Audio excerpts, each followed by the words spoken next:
How do you feel when you come to kindergarten? Do you feel happy or sad or angry? I'm being tūrikana. I'm being kind and safe. We have a very diverse community and our philosophy and our practice here is based around kindness and respect, and that's a culture that we have developed. We see wellbeing as being fundamental to higher learning, and as we see through models such as Te Whare Tapawhara, it is vital for children to have all of those elements of wellbeing before they are able to move to higher levels of learning.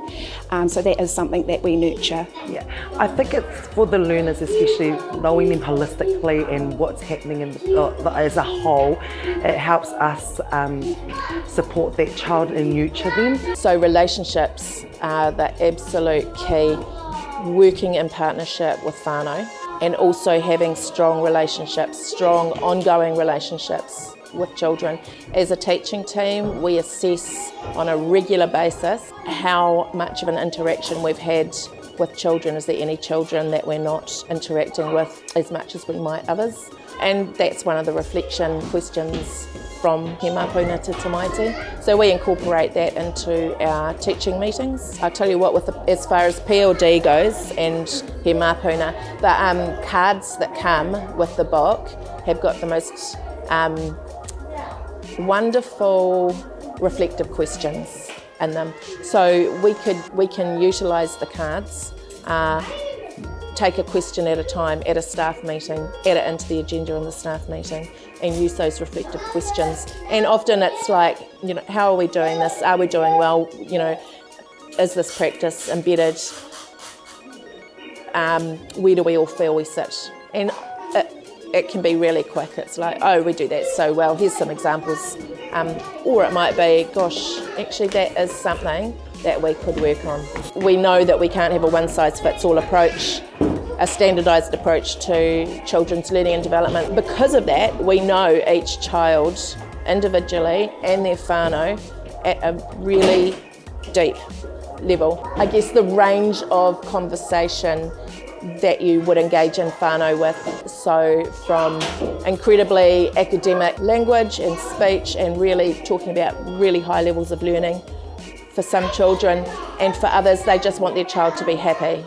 One clear example that I can think of recently is a child who has some really intriguing behaviours at kindergarten and at home, unsure of what's driving those behaviours, talking as a team about the behaviours, talking with whānau, sharing all of that information, actually writing it down. Peers have contributed to it, so peers, teachers, whānau, and it's an ongoing document that we keep checking in on. We build a plan, and it is around social and emotional. This child is really exploring feelings, really exploring emotional. She'll go around with a little clipboard and she'll be asking people, are you happy or sad? So we've kind of broadened that into how are you feeling? And so she's able to articulate her own feelings with lots of language, breadth of description too around emotions. She's then able to explain it better.